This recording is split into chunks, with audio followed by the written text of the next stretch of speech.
నమస్తే, welcome to life line.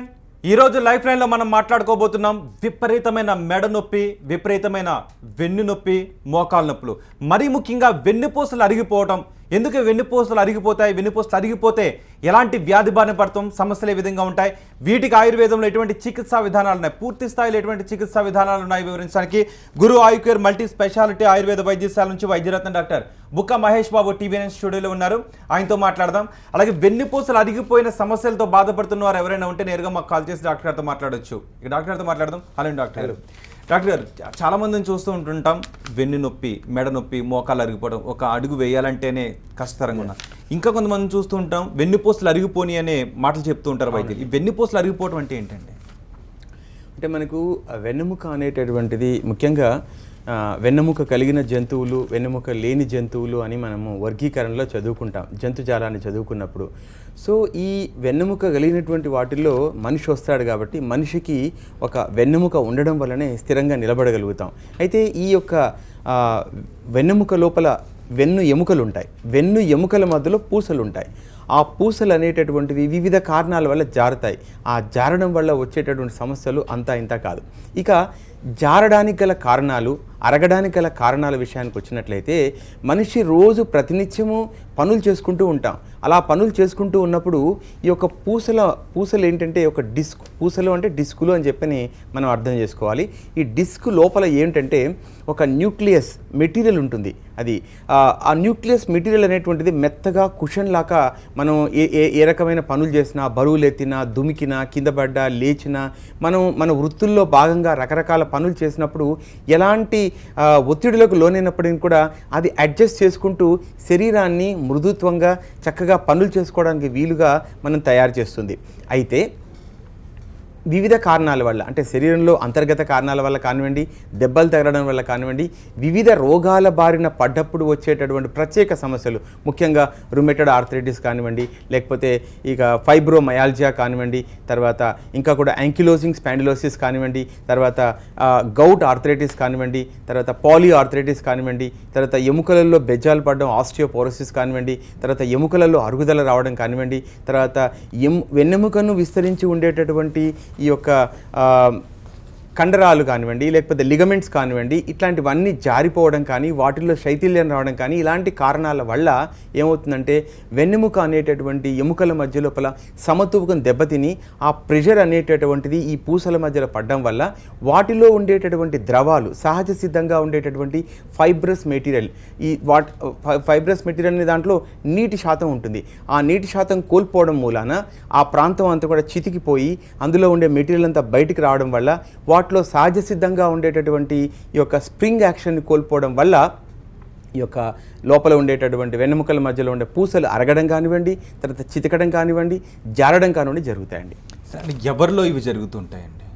అంటే ఇప్పుడు వీరిలో వారిలో అని చెప్పడానికి లేదండి. ఈ రోజుల్లో ఏంటంటే 20 years పిల్లల్లో కూడా ఇలాంటివి జరుగుతూ ఉన్నాయి. ఎందుకంటే శారీరక శ్రమ లేకపోవడము, తర్వాత ఒకే ప్రాంతంలో కూర్చొని పనిచేయడం కానివ్వండి, తర్వాత కంప్యూటర్ ముందర కూర్చోవడం కానివ్వండి, తర్వాత ఊరికే వెహికల్స్ పైననే తిరుగుతూ ఉండేవాళ్ళు, శారీరక శ్రమ అంటే శరీరానికి ఏ రకమైన వ్యాయామం లేకుండా ఉండడము, ఇట్లాంటి కారణాలు. ఇవే కాకుండా ఇక వయసు పైపడిన వాళ్ళలో, మధ్య వయస్కుల వాళ్ళలో ముఖ్యంగా రకరకాల ఈ వెన్నునొప్పి సమస్యలు కానివ్వండి, కీళ్ళ నొప్పుల సమస్యలతో బాధపడే వాళ్లకు కూడా ఇలాంటివి జారేటటువంటి ఆస్కారం ఉంటుంది, అరిగిపోయే ఆస్కారం ఉంటుంది, చితికిపోయే ఆస్కారం ఉంటుంది. ఇవి రకరకాలుగా ముఖ్యంగా యాన్యులార్ టేర్ అంటాం, యాన్యులార్ బల్జ్ అంటాం, తర్వాత డిస్క్ ప్రొలాప్స్ అంటాం. ఇట్లాంటివన్నీ వచ్చేటటువంటి ఆస్కారం ఉంటుంది. అంటే ఇందులో న్యాచురల్గా అంటే శరీరంలో వచ్చేటటువంటి వయస్సు మీద పడ్డప్పుడు వచ్చేటటువంటి కారణాల వల్ల వచ్చేది ఒకటవుతే, తర్వాత మెకానికల్గా జరిగేటప్పుడు ఏదైనా ఇంజురీ జరగడము, కింద పడ్డము, వెహికల్స్ నుంచి రావడము, యాక్సిడెంట్ అవ్వడము, తర్వాత సడన్గా ఏదైనా బరువులు ఎత్తడం కానివ్వండి, తర్వాత లేవడం కానివ్వండి, రకరకాల వస్తువులు పట్టుకొని ఒక ప్రోచర్లో లేకుండా ఎత్తడం కానీ, ఇట్లాంటివి ప్రధానంగా జరిగినప్పుడు ఈ రకంగా వచ్చేటటువంటి ఆస్కారం ఉంటుంది. కానీ నిజానికి ఇప్పుడు మీరు చెప్పిన లక్షణాలన్నీ ఇటీవల కాలంలో ఉన్న లైఫ్ స్టైల్ కానీ, వాళ్ళ ఉద్యోగ వృత్తులకు సంబంధించి ఇలాంటి పరిస్థితిలోనే ఉంటున్నారు. సో ఎటువంటి జాగ్రత్తలు తీసుకోవాలండి? మరి అందరూ కూడా ప్రమాదపు అంచున ఉన్నట్టే కదా? అంటే ఒకటండి, ఇప్పుడు ఇలాంటివి వచ్చినప్పుడు ముఖ్యంగా ఏంటంటే ఆయుర్వేదానికి వచ్చేటప్పటికి చాలా క్రానిక్ అయిన తర్వాత వస్తున్నారండి. అసలు ఈ ట్రెండ్ మారాలండి. అసలు ఇది కొన్ని వేల సంవత్సరాల నుంచి భారతదేశంలో ప్రాక్టీస్లో ఉన్న వైద్యం కానివ్వండి, ఫస్ట్ ఈ వైద్యానికి వచ్చినట్లయితే బిగినింగ్ స్టేజ్లో ఉంటే అద్భుతంగా అతి తక్కువ ఖర్చుతో వైద్యం చేసుకునే ఆస్కారం ఉంది. వ్యాధి నిర్ధారణ చేసుకోవడం కూడా ఆధునికంగా మనకి ఎన్నో రకాలైనటువంటి టెస్టులు చేసుకోవడం, ఎంఆర్ఐ లాంటివి తీసుకోవడం, ఎక్స్రే తీసుకోవడం, తర్వాత ఈ కీళ్ళ నొప్పులకు సంబంధించినటువంటి రకరకాల టెస్టులు చేసుకొని వ్యాధి నిర్ధారణ చేసుకొని ఎలాంటి సైడ్ ఎఫెక్ట్స్ లేని నిరాపాయకరమైనటువంటి అద్భుతమైనటువంటి ఔషధాలు ఇక్కడ ఉన్నాయి. కాబట్టి ఇలాగా చికిత్స చేసుకున్నట్లయితే తక్కువ ఖర్చుతో ముందస్తుగా మనం వైద్యం చేయించుకున్నట్లయితే ఇలాంటి నొప్పుల బారిన పడుతున్నప్పుడు ఎక్కువ మంది పెయిన్ కిల్లర్స్ వైపు వెళ్ళిపోతున్నారు, లేదంటే స్టెరాయిడ్స్ వాడుతూ ఉన్నారు. సో అలాంటి వాళ్ళు భవిష్యత్తులో ఎలాంటి పరిణామాలను ఎదుర్కోవాల్సి వస్తుంది? ఆయుర్వేదం చికిత్సను తీసుకోవడానికి వచ్చే వాళ్ళు ఎలాంటి పరిస్థితుల్లో వస్తున్నారు? భయంకరమైనటువంటి పరిస్థితులు ఎదుర్కొంటున్నారండి. వాళ్ళు ఒక రకమైన ట్రామా అండి. అదొక భయంకరమైనటువంటి ట్రామా. అది ఇంకా అది మాటల్లో చెప్పలేనటువంటి దుఃఖము, బాధ, ఆవేదన కలిసి ఉంటారండి వాళ్ళు. ముఖ్యంగా ఈ పెయిన్ కిల్లర్స్ ఎక్కువ వాడడం వల్ల ఎసిడిటీ లాంటి సమస్యలు వస్తాయి. తర్వాత కడుపులో అల్సర్స్ వచ్చేటటువంటి ఆస్కారం ఉంటుంది. తర్వాత యాంట్రల్ ఎరోషన్స్ వచ్చేటటువంటి జీర్ణాశయంలో గోడలు దెబ్బతినే ఆస్కారం ఉంటుంది. తర్వాత ఇంకా కూడా ఈ యొక్క మలద్వారం దగ్గర వచ్చేటటువంటి రకరకాల ఏంటంటే పైల్స్ కానివ్వండి, ఫిస్ట్లా కానివ్వండి, కాన్స్టిపేషన్ రావడం కానివ్వండి, ఇట్లాంటివన్నీ కూడా ఈ మందులు ఎక్కువ తీసుకోవడం వల్ల వచ్చేటటువంటి సమస్యలు ఉన్నాయి. తర్వాత బాగా క్రానిక్గా వాడడం వల్ల ఇంటర్నల్ ఆర్గాన్స్, లివర్ పైన కానీ కిడ్నీ పైన కానీ తర్వాత ప్రెషర్స్ పడేటటువంటి ఆస్కారం ఉంటుంది. తర్వాత ఇంకా కూడా వీళ్ళు ఒక రకంగా ఏంటంటే ఈ స్టిరాయిడ్స్కు, పెయిన్ కిల్లర్స్కు అలవాటు పడిపోయేసి అది వదిలితే ఇంకా మళ్ళీ అలాంటి రిలీఫ్ పొందలేమేమో అనేటటువంటి ఒక రకమైనటువంటి భ్రాంతిలో కూడా ఉంటారండి. వాళ్ళ ఆ సిస్టంలో నుంచి ఈ సిస్టంలో అద్భుతమైన ఫలితాలు వచ్చినప్పటికీ కూడా వాళ్ళకు నమ్మశక్యం కాదు. పైగా వచ్చినప్పటికీ కూడా వెంటనే అంత రిలీఫ్ రాదేమో అన్న భయం చేత కూడా వాళ్ళ ఆయుర్వేదాన్ని వాడకుండా ముదిరి పెట్టుకున్న తర్వాత క్రానిక్ అయినటువంటి ప్రత్యేక పరిస్థితిలో వస్తున్నారండి. మనతో మరో వ్యక్తి ఉన్నారు, సత్యనారాయణ గారు. సత్యనారాయణ ఆయన భార్యకు ఆయుర్వేదంలో చికిత్స అందించారు. మల్టీ స్పెషాలిటీ ఆయుర్వేద వైద్యులు గురు ఆయు కేర్ మల్టీ స్పెషాలిటీ వైద్యశాలలో. అక్కడ చికిత్స తీసుకున్న తర్వాత ఆమె పూర్తి స్థాయిలో కోలుకున్నారని చెప్తున్నారు. ఒకసారి ఆయనతో కూడా మాట్లాడదాం. హలో అండి సత్యనారాయణ గారు. మీ భార్య ఎటువంటి ఇబ్బందులు పడేవారండి? గురు ఆయు కేర్లో ఆయుర్వేద చికిత్స తీసుకోక ముందు ఎలాంటి పరిస్థితి ఉంది, తీసుకున్న తర్వాత ఎలా ఉన్నారు? ఒక సంవత్సరం ముందు మోకాలు ప్యారలైజ్ అయిపోయిందండి. మంచం మీద దిగడం కూడా కష్టమైంది. అప్పుడు అపోలోకి వెళ్తే సర్జరీ అన్నారు, నీ రీప్లేస్మెంట్ సర్జరీ అవసరం అన్నారు. తర్వాత మూవబుల్ పార్ట్స్ సర్జరీ అంత అడ్వైజబుల్ కాదని ఇంకోళ్ళు చెప్తే ఈ సార్ ప్రోగ్రామ్ TV9లో చూసి, తర్వాత అనంతపూర్లో మా ఫ్రెండ్ ఒక ఆయన ఉంటే ఇక్కడ రిలీఫ్ బాగుందని చెప్తే లాస్ట్ నవంబర్లో తీసుకొచ్చాను. మొన్న నవంబర్. అనంతపూర్ నుంచి కాదు సార్, ఇక్కడ సిటీ. ఓకే. తీసుకొస్తే నవంబర్ నుంచి ట్రీట్మెంట్లో ఉన్నాం. ఈ వింటర్లో అసలు ఏ ప్రాబ్లం రాలేదు. ఈ వింటర్లో నార్మల్గానే ఉంది. దాని ఇంటెన్సిటీ తగ్గింది. ఇప్పుడు నడవగలుగుతుంది, అంతా బాగుంది. అంతకుముందు అసలు నడిచేవారు కాదండి? అంతకుముందు వింటర్లో అంటే ప్యారలైజ్ అయిపోయాయి నీస్. ఇప్పుడు ఈ వింటర్లో బాగా కూల్గా ఉన్నా ఏమి ఇబ్బంది రాలేదండి. ఓకే. ఇంకా రీప్లేస్మెంట్ చేయాల్సిన అవసరం, రీప్లేస్మెంట్కి వెళ్ళాల్సిన అవసరం లేదు. ఇప్పుడు నార్మల్గానే ఉంది. ఎన్నాళ్ళ నుంచి తీసుకుంటున్నారు ఆయుర్వేదం? నవంబర్ నుంచి తీసుకుంటున్నాం సార్. ఓకే. నడవగలుగుతున్నారు. ఏమనిపిస్తుంది ముందుకి ఇప్పటికి? మీకేమనిపిస్తుంది తేడా చూస్తే? బాగా రిలీఫ్ ఉందండి. ఈ వింటర్ బాగా కూలింగ్గా ఉన్నా ఇబ్బంది ఏం లేదు. అంతకుముందు కూలింగ్లో ఇంచుమించు ప్యారలైజ్ అయిపోయాయి కాళ్ళు. ఓకే. ఆయుర్వేదం బాగుంది అనిపిస్తుంది? బాగుందండి. ఓకే. మహేష్ బాబు గారు ఏ చికిత్సను అందించారండి? సార్ ఇప్పుడు ఒకటి సార్, ఫస్ట్ ఆఫ్ ఆల్ ఏంటంటే ఏ వైద్యుడి దగ్గరికైనా, ఏ వైద్య శాస్త్రం దగ్గరికి వెళ్ళినా వ్యాధి ఏంటి అనేది మనం అర్థం చేసుకోవాలి. ఇప్పుడు సత్యనారాయణ గారి వైఫ్ వచ్చేసి మేడం గారికి ఏంటంటే మోకాలు నొప్పులు ఉన్నాయి, తర్వాత నడుం నొప్పి ఉంది, మెడ నొప్పి ఉంది, ఒబేసిటీ కూడా ఉందండి. కొంతమేరకు బరువు కూడా తగ్గారు, మెడ నొప్పి తగ్గింది, నడుం నొప్పి తగ్గింది, మోకాలు నొప్పులు తగ్గింది. ఎంత బంపర్ ఆఫరో చూడండి సార్. ఇప్పుడు మోకాలు నొప్పులు తగ్గించుకునేతో పాటు మెడ నొప్పి తగ్గుతూ ఉంది, నడుం నొప్పి తగ్గుతూ ఉంది, అధిక బరువు కూడా తగ్గుతూ ఉంది. అంటే ఎంత మనకు ఒక్క విషయం కోసం వెళ్తే 4 రకాలైనటువంటి ప్రత్యేకమైన అంశాలు కూడా తగ్గుతూ ఉన్నాయండి. అక్కడనేమో మెడ నొప్పికి స్పెషలిస్టులు ఉన్నారు, కీళ్ళ నొప్పులకు స్పెషలిస్టులు ఉన్నారు, తర్వాత కీళ్ళవాతం ఈ రకంగా కీళ్ళకు సంబంధించిన స్పెషలిస్టులు ఉన్నారు. అన్ని రకాల స్పెషలిస్టులు ఇలా తండోపతండాలుగా ఉన్నప్పటికీ కూడా చెయ్యలేని వర్క్ ఇక్కడ ఆయుర్వేద ఔషధాలతో జరుగుతూ ఉందండి. మందులు, చక్కని మందులు ఉన్నాయండి. అవసరమైనప్పుడు తయారు చేసుకుంటారు. అలోపతిలో ఒక్కోదానికి ఒక్కో స్పెషలిస్ట్ ఉంటారు, కానీ ఆయుర్వేదంలో ఒక్కోదానికి ఒక్కో స్పెషలిస్ట్ లేకుండా ఇవన్నిటిని తగ్గించడం ఎలా సాధ్యమవుతుందండి? అంటే ఒకటండి, అక్కడ మేము కేవలము వ్యాధి యొక్క లక్షణానికి చికిత్స జరుగుతూ ఉంది. ఇప్పుడిప్పుడే ప్రజలు అర్థం చేసుకుంటున్న విషయానికి వ్యాధికి చికిత్స జరుగుతూ ఉంది. ఇక్కడ వ్యాధికి చికిత్స జరిగినప్పుడు మెడ నొప్పులకు పనిచేసేటటువంటి ఔషధాలు, నడుం నొప్పికి పనిచేసే ఔషధాలు కీళ్ళ నొప్పులు కూడా పనిచేస్తున్నాయి. So that is the beauty of Ayurveda అండి. కదా. ఇక్కడ వ్యాధి యొక్క కారణాలు ఏంటి, మూలాల్లోంచి చికిత్స జరుగుతూ ఉంది కాబట్టి అద్భుతమైనటువంటి ఫలితాలు వస్తున్నాయి. ఎందుకంటే మనం వీటన్నిటిని ప్రూవ్ చేసుకోవడానికి మనం ఎంఆర్ఐ కానివ్వండి, తర్వాత ఎక్స్రేస్ కానివ్వండి, ఇతరత్ర కీళ్ళ నొప్పులకు సంబంధించినటువంటి వ్యాధి నిర్ధారణ పరీక్షలు చేయించుకొని కనుక చేసుకున్నట్లయితే అప్రాప్రియేట్ టైం బాండ్ పీరియడ్లో మనం చక్కని ఔషధాలు తయారు చేసుకోవచ్చండి. ఆయుర్వేదంలో చక్కని ఔషధాలు తయారు చేసుకొని ఇచ్చినట్లయితే క్వాలిటీ కంట్రోల్ మెయింటైన్ చేసుకోవచ్చు. తర్వాత రోగి యొక్క సంసిద్ధత చక్కగా వాళ్ళు కూడా అర్థం చేసుకొని కనుక వచ్చినట్లయితే మంచి వైద్యం పొందొచ్చు అనే దానికి సత్యనారాయణ గారి వైఫ్ ఒక ఎగ్జాంపుల్ అని చెప్పొచ్చు. కాల్ ఉన్నారండి నరసింహారావు గారు మాట్లాడింది. Good afternoon sir. Good afternoon చెప్పండి. నా పేరు నరసింహారావు అండి. నేను సరూర్ నగర్ నుంచి మాట్లాడుతున్నాను సార్. నేను ఓకే.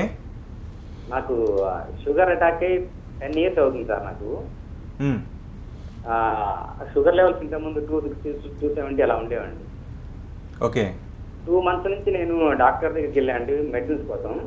ఎక్కడికి? గురు ఐ కేర్కి వెళ్ళారా? అవును sir. 2 months, 3rd month sir నేను మెడిసిన్ వాడుతున్నాను. Okay. Sugar levels almost normal అండి. 77 ఆల్మోస్ట్ అంటే అసలు నార్మల్ అయిపోయాయండి. ఫాస్టింగ్ 77 ఉంటుంది. ఆఫ్టర్ బ్రేక్ఫాస్ట్ మీ క్లయింట్ అనుకుంటా సార్. మీరు ఎవరండి? హలో, నా పేరు మీ పేరండి? నరసింహారావు సార్. ఓహో, నరసింహారావు గారా? ఓకే ఓకే అవును సార్, అవును ఓకే. సార్. ఇప్పుడు ఎలా ఉందండి ఫాస్టింగ్ బ్లడ్ షుగర్ ఎలా ఉంది? 77 సార్ ఫాస్టింగ్. పోస్ట్ లంచ్ ఎలా ఉంది? 124 సార్. అంటే మీరు ఇంగ్లీష్ మందులు మానేశారా? ఆల్మోస్ట్ అంటే ఇంతకుముందు 2500 mg వేసుకునేవాడు సార్ నేను. ఏది మన గ్లైకోమెట్ 2500 mg వేసుకునేవాడు సార్. ఇప్పుడు 0.5 mgకి వచ్చేసిందండి. ఆయుర్వేద మెడిసిన్ వేసుకుంటా ఓకే 0.5 mgకి తగ్గిపోయింది సార్. Okay okay. ఇంతకుముందు అలాగే నాకు కాళ్ళు చేతులు తిమ్మిర్లు ఉండేవి సార్ నాకు. Okay okay. ఆ కాళ్ళు చేతులు తిమ్మిర్లు ఆల్మోస్ట్ 70% రెక్టిఫై అయిపోయింది సార్. చాలా హ్యాపీగా ఉన్నాను సార్. ఓకే. ఇంకా ఆకలి ఎలా ఉంది? నిద్ర ఎలా పడుతుంది?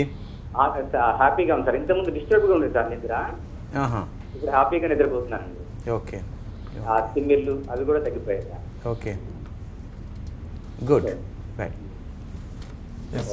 ఆయన ఎలాంటి పరిస్థితులు వచ్చారండి మీ దగ్గరికి? చాలా హై షుగర్ అండి. ఫాస్టింగ్ బ్లడ్ షుగర్ చాలా ఎక్కువగా ఉండేదండి. దాదాపు అండి ఫాస్టింగ్ బ్లడ్ షుగర్ వచ్చేసి 150, 160 ఉండేదండి. పోస్ట్ లంచ్ వచ్చేసి 250 అబోవ్ ఉండేదండి. సో నెమ్మదిగా వాటిని తగ్గించుకుంటూ ఆయుర్వేద ఔషధాలపైన ఇప్పుడు ఉన్నారండి. ఇప్పుడు బిలో నార్మల్ అండి షుగర్. ఓకే. జనానికి ఏంటంటే వాళ్ళకి ఇంకా అవగాహన లేదండి. ఎంతసేపు చూసినా కానీ ఇన్సులిన్ మీద ఆధారపడడం. అక్కడ ఏంటంటే ఎంతసేపు చూసినా కానీ ఫస్ట్ ట్యాబ్లెట్స్ పెడతారు, డోసులు పెంచుతారు, క్రమేపీ ఇన్సులిన్ తీసుకుంటారు. అసలు ఇన్సులిన్ అనేది ఎమర్జెన్సీలోనే ఇవ్వాలండి. అట్లా ఎప్పుడంటే అప్పుడు ఇష్టం ఉన్నట్లు వాడినట్లయితే కూడా అది ఒక ఎమర్జెన్సీ డ్రగ్. అది కూడా అలవాటు అయిపోతుంది బాడీకి అలవాటు. బయట చూస్తే చాలా ఎక్కువ మంది షుగర్ కనిపిస్తుంటారు. సో వాళ్ళ ఆయుర్వేదం వైపు చికిత్స తీసుకుంటే అద్భుతాలు జరిగే అవకాశం చాలా అద్భుతంగా జరిగే ఆస్కారం ఉందండి. ఇప్పుడిప్పుడే షిఫ్ట్ అవుతున్నారండి, క్రమేపీ షిఫ్ట్ అవుతున్నారు. వాళ్ళు అర్థం చేసుకుంటున్నారండి వాస్తవం చెప్పాలంటే. సో మనం ఆయుర్వేద చికిత్స తీసుకున్నట్లయితే ముఖ్యంగా ఏంటంటే diabetic neuropathy, diabetic of the I, తర్వాత డయాబెటిక్ ఆఫ్ ది కిడ్నీ, తర్వాత డయాబెటిక్ అల్సర్స్, తర్వాత డయాబెటిక్ న్యూరోపతి, ఇన్ని సమస్యలు వస్తున్నాయండి. ఈ సమస్యలలో కూడా అద్భుతంగా ఆయుర్వేద ఔషధాలు పనిచేస్తున్నాయండి. కిడ్నీ ఫంక్షన్ మెరుగు చేసడానికి కూడా ఆయుర్వేద ఔషధాలు పనిచేస్తున్నాయి. చూపు మందగించినప్పుడు కూడా ఆయుర్వేద ఔషధాలు పనిచేస్తున్నాయి. కాళ్ళలో తనే చెప్తున్నా తిమ్మిర్లు తగ్గాయని చెప్పని. సో ఈ న్యాచురల్గా ఉండేటటువంటి ఈ ఔషధాలు ఏవైతే ఉన్నాయో సైడ్ ఎఫెక్ట్స్ లేకుండా అద్భుతమైన ఫలితాలు ఇస్తున్నాయండి. But only thing is quality oriented drugs అనేటటువంటివి అవసరమైతే తయారు చేసుకొని వాడినట్లయితే చాలా అద్భుతమైన ఫలితాలు వస్తున్నాయండి. మరొకళ్ళు ఉన్నారండి, నాగమణి విజయవాడ నుంచి. ఆమె చెప్తున్నారు ఆమె కూడా మీ దగ్గర చికిత్సను తీసుకున్నారని చెప్తున్నారండి. నాగమణి గారు మాట్లాడండి. అమ్మా సార్ నమస్కారం. మీరు నన్ను గుర్తుపట్టారా? నేను విజయవాడ నుంచి కాల్ చేస్తున్నాను సార్. ఎవరమ్మా? నా పేరు నాగమణి సార్. మీ ఫ్యామిలీ మొత్తం వచ్చి మీ దగ్గర ట్రీట్మెంట్ తీసుకున్నాం సార్. ఓకే తల్లి, ఇప్పుడు ఎలా ఉన్నారమ్మా? సార్ నేను చాలా చాలా చాలా బాగున్నాను సార్. మా వారికి అది పక్షవాతపు సూచనలు వచ్చాయని చెప్పి మీ దగ్గరకు వచ్చాము. నెలలో దాదాపు 10-15 సార్లు నాలుక కొరుక్కోవటం, నిద్దట్లో చేతులు ఆటోమేటిక్ గా కదలటం, అలాంటి సమస్యలతో మీ దగ్గరికి వచ్చాము. మీ దగ్గర 4 రోజులు మందులు వాడాము సార్ మేము. అసలు 4 రోజుల్లో కూడా ఒక్కసారి కూడా నాలిక కొరుక్కోవటం అలాంటివి ఏమీ లేవు సార్. ఓకే. చాలా చాలా బాగా పనిచేశాయి. Okay, ఆయుర్వేద మెడిసిన్ ఫాస్ట్ గా కాదు, సూపర్ ఫాస్ట్ గా పనిచేశాయి. మా మామయ్య గారికి కూడా మీ దగ్గరే ట్రీట్మెంట్ చేయించాను సార్. ఆయనకి 70 ఏళ్ళు. ఆయన కూడా చాలా వరకు రికవర్ అవుతున్నారు. ఇకపోతే నేను 10 సమస్యలు చెప్పాను మీకు. చెప్పండి. అయితే కణితలు, అందులో ఒకటి కణితలు అని చెప్పాను. ఆ కణితలు బ్యాలెన్స్ అయ్యి నేను 17 రోజులు వాడాను సార్. ఆ 17 రోజుల్లోనే కణితలు బ్యాలెన్స్ అయ్యి ఇప్పుడు నాకు ప్రెగ్నెంట్ సార్. నేను ప్రెగ్నెంట్ ని. ఓకే. చాలా చాలా చాలా ధన్యవాదాలు సార్. చాలా బాగా ట్రీట్మెంట్ చేశారు. అసలు ఆయుర్వేదం ఇంత ఫాస్ట్ గా పనిచేస్తుంది అని మేము అనుకోలేదు సార్. ఓకే. నేను ఇచ్చిన ఫీజు అయితే మీకు అయిపోయి ఉంటుంది, కానీ మీరు ఇచ్చిన ఆరోగ్యం ఎప్పటికీ మేము మర్చిపోలేము సార్. ఓకేమ్మా. ఓకే. ఇది ప్రేక్షకులతో నా అభిప్రాయాన్ని పంచుకుంటున్నందుకు చాలా ఆనందంగా ఉంది. చాలా సంతోషం తల్లి. ఏంటండి, ఏ చికిత్స అందించారు? వాళ్ళు ఎలాంటి పరిస్థితుల్లో మీ దగ్గరకు వచ్చారు? ఈ మల్టిపుల్ ప్రాబ్లమ్స్ అండి. అసలు యాక్చువల్లీ చెప్పాలంటే వాళ్ళు అలా గుర్తు చేసినప్పుడే మనకు అవన్నీ గుర్తొస్తాయి. వాళ్ళ హస్బెండ్కి వచ్చేసి ఏంటంటే ట్రైజెమినల్ నర్వ్ ఒకటి సప్లై అనేది తగ్గడం వల్ల ఈ బెల్స్ పాలసీ అంటాం కదా, అది వచ్చింది.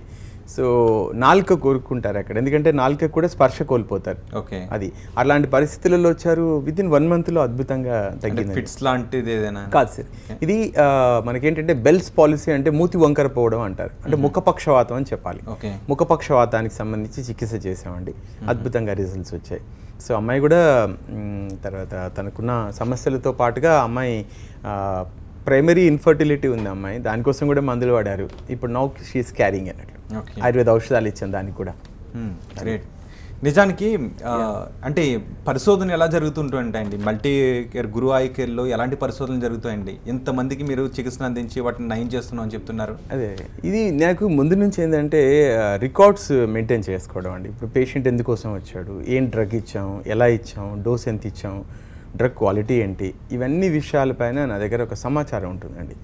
ఈ సమాచారం ఉంటుంది. అండ్ లేటెస్ట్గా ఏమొస్తుంది అసలు ఆయుర్వేదంలో జాగ్రత్తగా చూసుకోవడం, తర్వాత వాళ్ళ యొక్క రోగం యొక్క పరిస్థితి తాలూకు ఎలా ఉంది, తర్వాత మెడిసిన్ డోసెస్ ఎంత ఇచ్చుకోవాలి, ఏ డ్రగ్ వాడుకోవాలి, ఏది అంటే మన అవసరమైతే మందులు తయారు చేసుకున్నప్పుడు ఎంత మాత్ర ఇవ్వాలి, ఇలాంటి విషయాల్లో నేను శ్రద్ధ వహించి ఆయుర్వేద వైద్యశాల మనకు చాలా కనిపిస్తున్నాయి. చాలా మంది చెప్తుంటుంటారు కొన్ని చోట్ల వెళ్ళాం తగ్గలేదు, కొన్ని చోట్లకి వెళ్ళాం తగ్గింది, లేకపోతే ఇప్పుడు మీ క్లయింట్స్ చెప్తున్నారు మీ దగ్గరకు వచ్చాం తగ్గింది. ఇట్లా అంటే కొన్ని చోట్ల వెళ్ళినప్పుడు తగ్గకపోవడానికి, కొన్ని చోట్ల తగ్గడానికి ఆయుర్వేదంతో ఒకేలా ఉండే అవకాశం ఉండదా, లేదంటే సరైన వైద్యశాలను ఎన్నుకుని వెళ్ళాల్సిన అవసరం ఉంటుందండి? అంటే ఇక్కడ బేసిక్గా ఏంటంటే సార్, ఇప్పుడు అనుభవం అనేది that speaks a lot, experience speaks a lot అండి ఆయుర్వేదంలో. సో ఇక్కడ ఏంటంటే మనకు ఒక ఎక్స్పీరియన్స్ సంపాదించుకోవడానికి అది చాలా కష్టం సార్ ఆయుర్వేదంలో. సో అలోపతిలా కాదండి. అలోపతిలో నెంబర్ ఆఫ్ డాక్టర్స్ ఎక్కువ ఉంటారు, అక్కడ టెక్నాలజీ అండ్ హ్యాండ్ అనేది మ్యాజిక్ చేస్తారు సార్, అంతే. అక్కడ మెడిసిన్స్ ఉంటాయి. కానీ ఇక్కడ ఈ సిస్టమ్ అనేటటువంటిది రీసెర్చ్ లేకుండా ఒక చాలా కాలం పాటు నెగ్లెక్ట్ అయింది సార్. ఇందులో చాలా లోతుగా అధ్యయనం చేయడము, జాగ్రత్తగా అనుభవాన్ని తరచి చూసుకోవడం, అనుభవాన్ని నిరంతరం పెంచుకుంటూ పోవడం అనేటటువంటిది చాలా it plays a vital role అండి. దట్ మేక్స్ ఎ డిఫరెన్స్ అండి. అది కాబట్టి ఎక్కువగా ఏంటంటే చాలా వరకు ఈ పంచకర్మలపైనే ఆధారపడి ఉండడం కూడా ఒకటే కారణం అండి. ఇప్పుడు చూడండి, సత్యనారాయణ గారి వైఫ్ తీసుకున్నట్లయితే కూడా నేను ఆయిల్ ఇచ్చి వాళ్ళనే మసాజ్ చేసుకోమని చెప్పాను, కానీ నేను పంచకర్మలు కూడా ఏం చెప్పలేదండి, వాస్తవం చెప్తున్నాను. సో డ్రగ్లో క్వాలిటీ బాగా చూసుకోవడం సార్, వ్యాధి నిర్ధారణ చేసి డోసెస్ పర్ఫెక్ట్గా ఫిక్స్ చేసుకొని ఒక టైం బాండ్ పీరియడ్లో అసలు డ్రగ్స్ను పనిచేయించగలిగే నైపుణ్యాన్ని మనం సంతరించుకున్నట్లయితే చాలండి. సో అది that is very very important అండి. వ్యాధి నిర్ధారణ ఇంపార్టెంట్ అండి.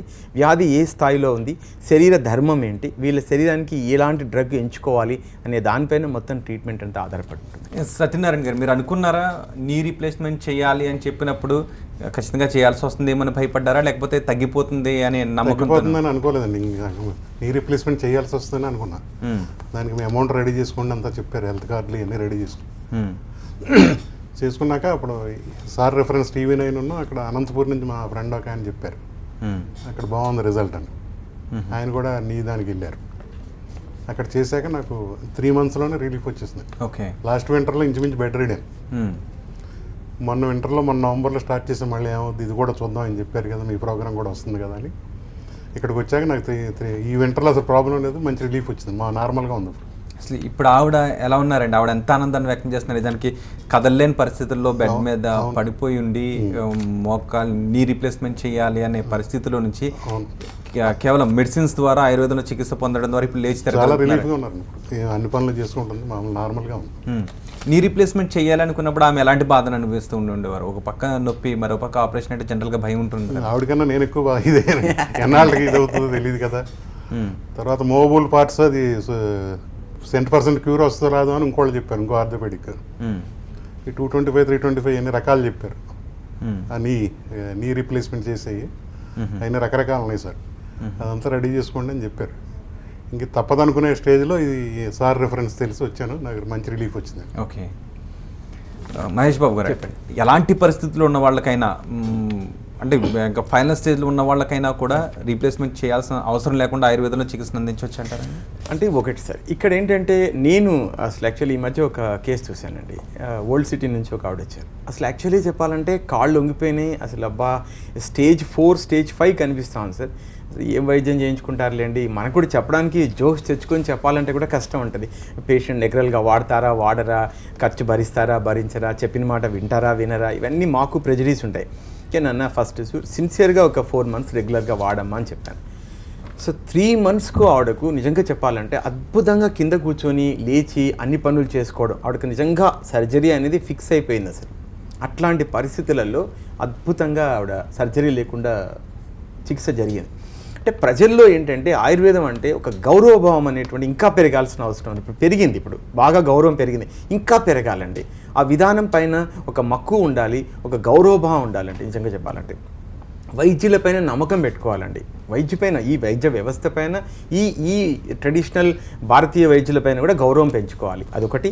సెకండ్ వచ్చేసి ఏంటంటే వైద్యులు చెప్పినటువంటి ఈ పథ్యాల గొడవ ఏం లేదండి ఆయుర్వేదంలో. ఊరికే అంటారు కానీ వేడి కూడా చేసే గొడవ ఏం లేదండి. మంటలు ఏవో అయిపోతుంది అనుకుంటారు కానీ ఇతర వైద్య విధానాల వల్లనే ఈ మంటలు ఇవన్నీ వస్తున్నాయి కానీ ఆయుర్వేద వైద్య విధానం వల్ల ఏమీ లేవండి వాస్తవంగా మాట్లాడినట్టు. నా 25 సంవత్సరాల ప్రాక్టీస్ కనుక చూసినట్లయితే. ఇక నెక్స్ట్ వచ్చేసి ముందస్తుగా గుర్తించి మొదట్లోనే వ్యాధి నిర్ధారణ. ఇప్పుడు ఎలక్ట్రానిక్ మీడియాలో ప్రతి వ్యాధి గురించి మాట్లాడుతున్నారు. వివరాలు కనుక్కొని జాగ్రత్తగా అవగాహన పెంచుకొని ముందస్తుగా వచ్చినట్లయితే తక్కువ ఖర్చుతోని అతి తక్కువ కాలంలో సంపూర్ణమైనటువంటి వైద్యం అనేటువంటిది మెడనొప్పి సమస్యలు, నడునొప్పి సమస్యలు, కీళ్ళ వాతము, కీళ్ళ నొప్పులు, పాదాల నొప్పులు, వీటన్నిటికి కూడా మధుమేహం కానివ్వండి, అసిడిటీ కానివ్వండి, లివర్ జబ్బులు కానివ్వండి, ప్యాంక్రియాస్ జబ్బులు కానివ్వండి, తర్వాత యానోరెక్టల్ డిసీజెస్ అయినటువంటి హెమరాయిడ్స్ కానివ్వండి, ఫిస్టులాలు కానివ్వండి, ఫైల్స్ కానివ్వండి, ఇవన్నీ తగ్గించుకోవాల్సిన ఆస్కారం అనేది ఆయుర్వేదం ద్వారా ఉందండి, సంపూర్ణంగా ఉంది. Thank you very much Mahesh Babu garu. TV nine స్టూడియోకి వచ్చి వివిధ రకాల వ్యాధులకు పూర్తి స్థాయిలో ఆయుర్వేదం ద్వారా ఎటువంటి చికిత్సను అందించవచ్చని వివరాలు అందించినందుకు గురు ఐకేర్ మల్టీ స్పెషాలిటీ వైద్యశాల నుంచి. అలాగే thank you very much Satyanarayana గారు. మీ భార్యకి ఆయుర్వేదంలో వైద్యం అందించిన తర్వాత ఆమె ఏ విధంగా కోలుకున్నారనే విషయాన్ని కూడా మాతో పంచుకున్నందుకు. ఇవే రోజు లైఫ్ లైన్ విశేషాలు. తాజా సమాచారం కోసం చూస్తూనే ఉండండి టీవీ9.